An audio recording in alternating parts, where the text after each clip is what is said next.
मेरे दोस्तों, इससे आगे मैं कुछ दिखा नहीं सकता, इसके आगे कुछ बोल नहीं सकता।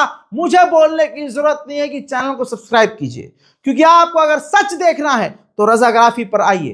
रजाग्राफी अनस्क्रिप्टेड चैनल को सब्सक्राइब कीजिए, इस रिपोर्ट को शेयर कीजिए, अपनी दुआओं में मुझे भी याद रखिए। मैं हूं रजा और आप देख रहे थे रजाग्राफी अनस्क्रिप्टेड। जय हिंद।